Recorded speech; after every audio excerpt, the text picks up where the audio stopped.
कि भाजपा की लाडली बहना अब दिखावा है, ढोंग है, चुनाव तक की लाडली बहना है। और कांग्रेस का नारी सम्मान, ये सब ढकोसले हैं। कांग्रेसियों के बयानों को हर कोई जानता है कि नारियों के प्रति इनका कितना सम्मान है। आम आदमी पार्टी महिलाओं का सम्मान करती है और इसका उदाहरण मैं आपको सीधे तौर पे देना चाहता हूं। आम आदमी पार्टी के उच्च पदों पे आम आदमी पार्टी ने पूरी ईमानदारी के साथ महिलाओं को, बहनों को बिठाया है। आप मध्य प्रदेश का उदाहरण ले लीजिए, हमारी प्रदेश अध्यक्ष महिला है। आम आदमी पार्टी महिलाओं का सम्मान करना जानती है, महिलाओं का सम्मान करती है। ये दोनों पार्टियां महिलाओं के नाम पे सिर्फ दिखावा करती हैं, झूठ बोलती हैं। इनकी मंशा महिलाओं के सम्मान की बिल्कुल नहीं है। आप उमा भारती को देख लीजिए, रो रही हैं। पिछले कई सालों से कैसे उनका तिरस्कार कर रही है भारतीय जनता पार्टी, सबके सामने है। नरेंद्र मोदी जी महिला सशक्तिकरण बिल लेके आए हैं 2023 करके, और उन्होंने ये स्पेशल जो सदन बुलाया है उसमें इसको प्रस्ताव पारित किया है।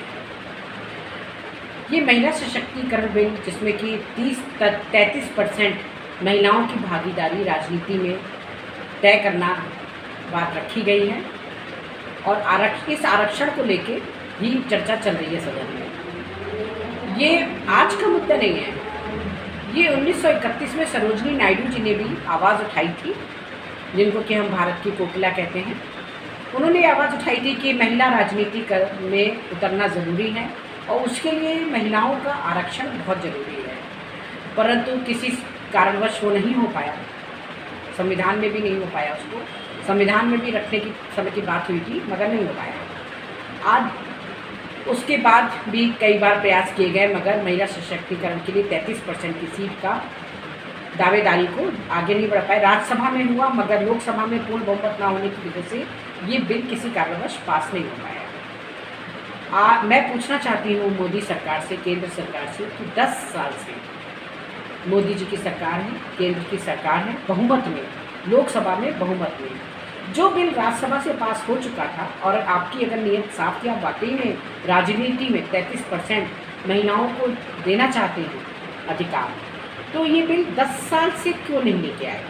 आज जब उनका कार्यकाल खत्म होने वाला है, चुनाव आने वाले हैं, तब क्या वो महिलाओं के वोट पाने के लिए इस बिल को सिर्फ एक जुमला बाजी के तौर पर लेके आए हैं? क्योंकि जो इन्होंने क्लॉज डाले कि वो सिर्फ 15 साल तक रहेगा वैलिड, उसके बाद वो ख़त्म हो जाएगा, या उसका परिसीमन किया जाएगा पहले। तो परिसीमन होने में हम सब जानते हैं कि 2026 से पहले परिसीमन देश का नहीं होगा, तो 2026 तक तो वैसे ही बात गई। राष्ट्र स्तर पर जब परिसीमन होता है तो उसको करते करते 1-2 साल लग जाते हैं। तो बात आ जाती है 2029 के चुनाव में, कहीं जाके विधानसभा और लोकसभा के चुनाव में इस 33% दावेदारी को कहीं अधिकार महिलाओं को मिल पाएगा। तो अभी का सवाल उठता है कि अभी की लोकसभा उसमें नहीं होगा 33%, तो फिर इस फेकू सरकार ने इस बिल को अभी लाने का क्या सुझाव है? सिर्फ महिलाओं को मूर्ख बनाने के लिए देश की? तो मैं बताना चाहूँगी मोदी सरकार को, केंद्र सरकार को, कि इस देश की महिलाएं मूर्ख नहीं हैं।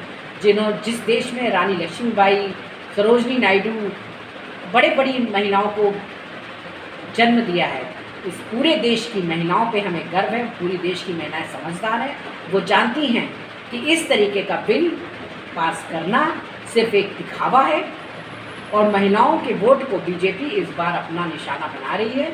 इसीलिए वो बिल एंड में लेके आई है ताकि कि वो पारित ना हो पाए। अगर वो साफ नियत रखते हैं तो इस बिल को तत्काल प्रभाव से इसी लोकसभा चुनाव से पारित करें, तो उनकी साफ नियत ही दिखेगी। नहीं तो मोदी जी ने तो बहुत सारे वादे किए देश में, देशवासियों को बहुत सारे झूठे सपने दिखाए, मगर पूरा एक भी नहीं हुआ, ये हम सब जानते हैं।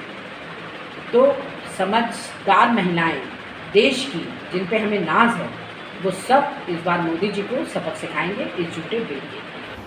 अभी बहुत ही चर्चा का विषय बना हुआ है महिला आरक्षण बिल, जो कि कल लोकसभा में पेश हुआ है।